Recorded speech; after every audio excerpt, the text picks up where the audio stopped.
Hello everyone, welcome back to our YouTube channel.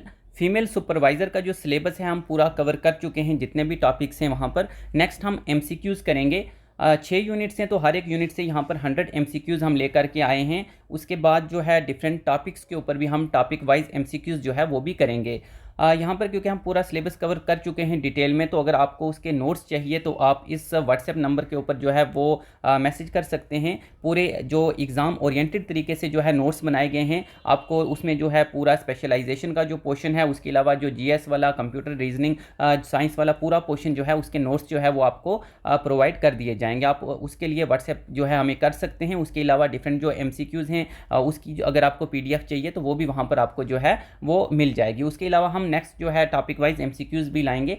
अब यहाँ पर क्योंकि हम ऑलरेडी जो है डिटेल के अंदर जो है सभी टॉपिक्स को डिस्कस कर चुके हैं, तो यहाँ पर हम डिटेल में जो है एमसीक्यूज़ को एक्सप्लेन नहीं करेंगे। जस्ट जो है एमसीक्यूज़, ताकि आपको थोड़ा सा आइडिया हो जाए किस तरह से एमसीक्यूज़ आ सकते हैं। तो नेक्स्ट हम कुछ और टॉपिक वाइज एमसीक्यूज़ भी लाएंगे। तो पहला यहाँ पर अगर हम बात करें, हम पर वीडियो जो है 50 एमसीक्यूज़ जो है वो करेंगे। तो पहला यहाँ पर हमारे पास आ जाता है, विच of the following best defines society. Society को सबसे अच्छे कौन सा जो है डिफाइन करता है? तो दिस इज़ द ऑप्शन 1 के group of people with share interest and goals. Detail में हम ऑलरेडी बात कर चुके हैं, यहाँ डिटेल में हम बात नहीं करेंगे। Second one is what is primary purpose of community. Community का जो प्राइमरी पर्पज़ है वो क्या है? तो प्राइमरी पर्पज़ जो है that is social cohesion and sport और सोसाइटी को जो है जोड़ करके रखना। Next is which term refers to group of people united by a common occupation, interest और पर्पज़। तो ये एसोसिएशन आ जाएगा। एसोसिएशन जब हम बात कर रहे थे तो वहाँ पर हमने ये बात की थी कि वो लोगों को जो है यूनाइट करके रखता है जिनका कोई कॉमन इंटरेस्ट होता है। नेक्स्ट जो है fourth question is in sociology what does the term social capital refers to. तो सोशल कैपिटल टर्म जो है यहाँ पर रेफर करती है relation and network within community या सोसाइटी। तो ये इसका आंसर रहेगा। So next question is which characteristic is typical of an association, and the answer is limited membership. उसके बाद नेक्स्ट है what distinguishes a formal organization from an informal one। तो अगर हम यहाँ पर फॉर्मल और इनफॉर्मल दो टाइप की ऑर्गेनाइजेशन है तो उनको जो यहाँ पर डिफ्रेंशिएट करता है वो है रिजिड स्ट्रक्चर और उनकी हायरार्की। तो ये इसका जो है ऑप्शन ए आंसर हो जाएगा। उसके बाद नेक्स्ट हमारे पास क्वेश्चन है which factor contributes most to the cohesion within a community. तो इसका भी आंसर जो है ऑप्शन ए है, होमोजेनिटी के मेंबर्स की। यहाँ हम डिटेल में बात नहीं करेंगे, ऑलरेडी हम डिटेल डिस्कशन कर चुके हैं। What is a common characteristic of a voluntary association. तो यहाँ पर अगर हम देखें, यहाँ पर करेक्टरिस्टिक पूछा है वॉलेंट्री एसोसिएशन का, तो वो आएगा मेंबर जो है विलिंगली ज्वाइन करते हैं which is based on the shared interest. तो ये इसका आंसर रहेगा। Then next question 9, which term refers to the tendency of individuals to associate with others who are similar to themselves। तो इसका आंसर भी first रहेगा, होमोफिली। होमो क्योंकि जो है टर्म भी जो है सेम के लिए यहाँ पर है। उसके बाद हमारे पास नेक्स्ट है 10th question, which type of association is typically focused on providing charitable services. कौन यहाँ पर चैरिटेबल सर्विसेज? तो इसका आंसर आ जाएगा एनजीओ, जो नॉन प्रॉफिट ऑर्गेनाइजेशंस हैं, non profit organisation, option C इसका राइट आंसर रहेगा। Question number 11 is what is a characteristic feature of a professional association. तो प्रोफेशनल एसोसिएशन का करेक्टरिस्टिक फीचर क्या है? एंड यहाँ पर इसका आंसर रहेगा option C, promotion of shared occupational interest. Next is question number 12, which term refers to the process of joining or integrating into community or society। तो यहाँ पर हमारे पास जो ऑप्शन है मार्जिनलाइजेशन, सेग्रीगेशन, एसिमिलेशन, ये इसका जो है राइट आंसर रहेगा। Next is what role do norms play in shaping the behaviour within a community. ये जो है नॉर्म्स से क्वेश्चन है, तो नॉर्म्स का क्या रोल रहता है? तो इसमें जो मोस्ट अप्रोप्रिएट है वो है option C, that is they provide guideline for acceptable behaviour. जब हमने नॉर्म्स की बात की थी तो यहाँ पर हमने ये मेन करेक्टर उसका पढ़ा था। 14th क्वेश्चन है which factor is essential for sustainability of community organisation. तो कम्युनिटी की ऑर्गेनाइजेशन के लिए जो असेंशियल है यहाँ पर वो है फाइनेंशियल स्टेबिलिटी। तो ये इसका आंसर रहेगा ऑप्शन बी।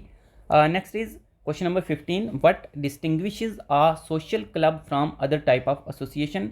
तो इसका आंसर रहेगा option B, membership is often based on shared recreational interest. आप जो है पॉज करके वीडियो को जो है वो चाहें तो यहाँ पर आंसर जो है वो दे सकते हैं, अपनी जो इन्फॉर्मेशन है, नॉलेज, उसको चेक करने के लिए कि आपकी प्रिपरेशन कैसी है। बट लंबी वीडियो ना हो जाए क्योंकि 50 MCQs हैं, तो हम शॉर्ट में जो है यहाँ पर चलेंगे। एक्सप्लेनेशन इसलिए नहीं क्योंकि हम ऑलरेडी जो है इसको एक्सप्लेन कर चुके हैं, तो आपको अलग से प्लेलिस्ट मिल जाएगी चैनल के ऊपर, जहाँ पर पूरा जो सिलेबस है, जितने टॉपिक्स हैं कवर किए हैं, तो आप वो एक बार जो है वो ज़रूर देखें। क्वेश्चन नंबर 16 है, which term describes the practice of excluding certain individual or group from participation within a society। तो जहाँ पर कुछ इंडिविजुअल को जो है हम अलग करें तो ये डिस्क्रिमिनेशन आ जाएगा, सिंपल है, तो that is discrimination. Question number 17 is what is the main function of a community centre. Community centre का मेन फंक्शन क्या है? तो यहाँ पर अगर हम देखें तो इसका जो ऑप्शन सी है कि ऑफरिंग रिक्रिएशनल सोशल, ये इसका मेन फंक्शन रहेगा कम्युनिटी का। क्वेश्चन नंबर 18 है कि सोशियोलॉजी के अंदर सिविल सोसाइटी जो है वो किस चीज़ को रेफ़र करती है? तो इसका आंसर आएगा नॉन गवर्नमेंटल ऑर्गेनाइजेशन और एसोसिएशन को। Then question number 19 is what is the common challenge face by community organisation. इसका फर्स्ट रहेगा फंडिंग और रिसोर्सेज की प्रॉब्लम रहती है। Then which term refer to temporary association formed for a specific purpose और event. तो अगर कोई टेम्परेरी एसोसिएशन बन रही है किसी पर्पज़ के लिए, उसको हम जो है क्या बोलेंगे? कोलिशन। नेक्स्ट जो है question 21, what is the primary basis of social stratification in India. तो इसका आंसर रहेगा ऑप्शन सी, कास्ट सिस्टम, क्योंकि बेस जो बेसिक जो स्ट्रैटिफिकेशन है वो कास्ट सिस्टम के ऊपर बेस है। Then next question number 22, which terms refer to the hereditary social hierarchy prevalent in India. तो इसका भी आंसर जो है वो option C, that is caste system रहेगा। और नेक्स्ट जो है क्वेश्चन नंबर 23 है, in the caste system which group traditionally hold the highest social status. सबसे हाईएस्ट स्टेटस जो है वो ब्राह्मण्स का, option A. Then what is the primary determinant of an individual's position in the caste hierarchy. तो that is by birth, जब हमने पढ़ा था इसकी बात की थी। Then question number 25, which factor contribute significantly to the perpetuation of the caste system in India. तो इसका जो ऑप्शन है वो रहेगा option D, endogamy. Next question number 26, what is the term used to describe the practice of marrying within one's own caste। अगर अपनी ही cast में शादी करो, that is endogamy, option A.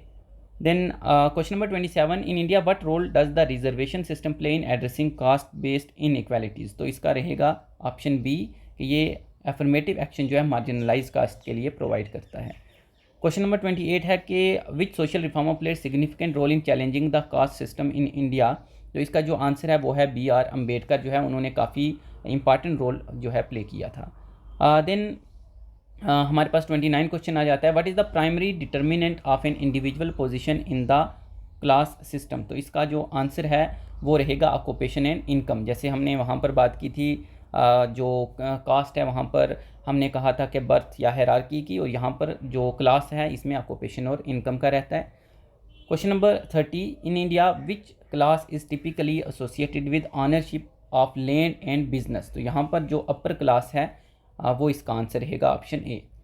Question number 31 is what is the term use to describe the process of moving from one social status to another. तो इसका जो answer है वो रहेगा सोशल मोबिलिटी। मोबिलिटी हमने अच्छे से जो है पूरा टॉपिक कवर किया है, आप एक बार ज़रूर जो है वो वीडियोज़ देख लें, उसके बाद जो है आप ये MCQs वाली जो वीडियो है वो देखें। क्वेश्चन नंबर 32 है, which factor contributes to the persistence of poverty among lower caste in India. तो इसका जो आंसर है वो रहेगा lack of educational opportunities, option A. Then next is question number 33, what role does globalization play in shaping social stratification in India. तो globalization क्या करता है? It widens the gap between rich and poor, option b इसका जो है वो रहेगा correct answer. Question number 34 is which government policy aimed to eradicate untouchability and promote social equality in India. तो यहाँ पर जो इसका ऑप्शन रहेगा वो रहेगा option D, anti untouchability campaign जो है वो यहाँ पर रोल प्ले करते हैं। क्वेश्चन नंबर 35 है, what is the term use to describe the process of discriminating against individual based on caste system के ऊपर अगर यहाँ पर डिस्क्रिमिनेशन है तो उसको बोला जाता है casteism, option B will be the correct answer. Question number 36, which sociological perspective emphasizes the role of economic factors in shaping social stratification। तो हमने डिफरेंट थ्योरीज वहाँ पर पढ़ी थी, यहाँ पर जो है इसका आंसर रहेगा कन्फ्लिक्ट थ्योरी। मेन हमने वहाँ पर जो है कन्फ्लिक्ट फंक्शनलिज्म वगैरह ये पढ़ा था। 37 जो है question, what is the primary criticism of caste system in India. तो प्राइमरी क्रिटिसिज्म क्या है कि it restrict individual freedom and mobility. Option B will be the right answer.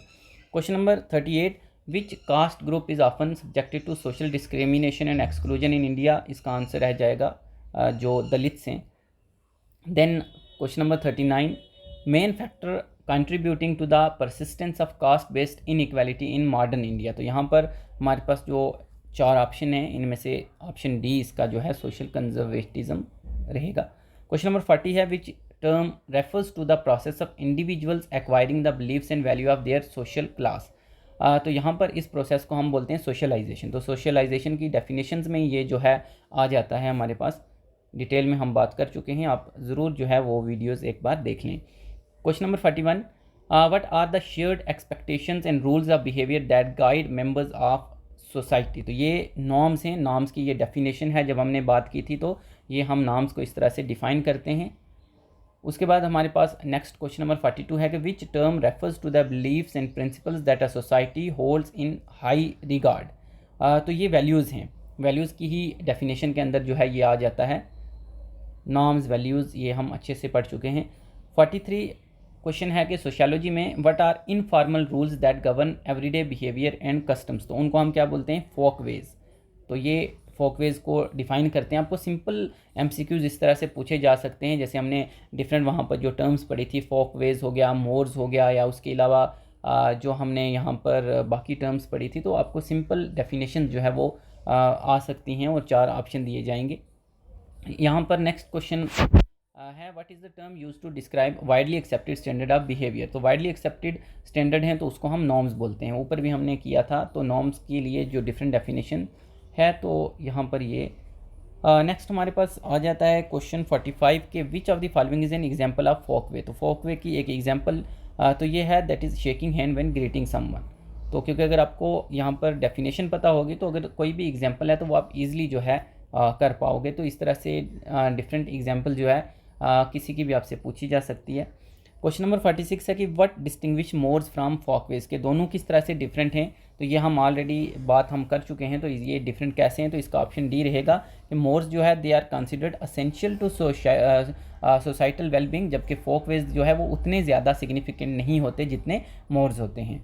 उसके बाद क्वेश्चन नंबर 47 है कि which term refers to norms that are considered to be of fundamental importance to the functioning of society. तो इसका जो answer है वो Morse रहेगा कि मोर्स जो है वो एक टाइप के नॉर्म्स ही आ जाते हैं जिनको फंडामेंटल जो है इंपॉर्टेंस की तरह देखा। और देन नेक्स्ट है 48, प्राइमरी जो फंक्शन है मोर्स का सोसाइटी में वो क्या है। तो प्राइमरी जो फंक्शन है वो है जो सोसाइटी के अंदर ऑर्डर और स्टेबिलिटी है उसको मेंटेन करना। Option B will be the correct answer.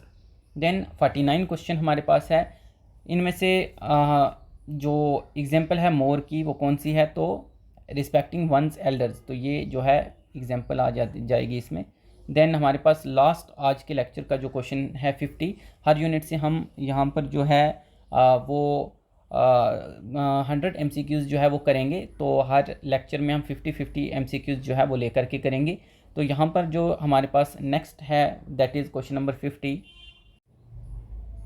How do folkways and mores differ from laws. तो कैसे दोनों डिफरेंट हैं। यहाँ पर अगर हम ऑप्शंस देखें तो यहाँ पर मोस्ट अप्रोप्रिएट जो है ऑप्शन इसका बी होगा कि laws they are enforce by formal sanctions, क्योंकि लॉज हम जानते हैं ये तो होगा नहीं, इनफॉर्मल फॉर्मल होते हैं, जबकि फोक वेज जो है और जो मोर्स हैं वो हमेशा से जो है इन्फोर्स नहीं होते। तो इसका ऑप्शन बी जो है वो करेक्ट आ जाएगा। तो यहाँ पर हमने 50 MCQs फर्स्ट यूनिट से किए हैं, बाकी जो 50 MCQs रिमेनिंग है फर्स्ट यूनिट की वो हम अपने नेक्स्ट वाला जो वीडियो है वहाँ पर करेंगे।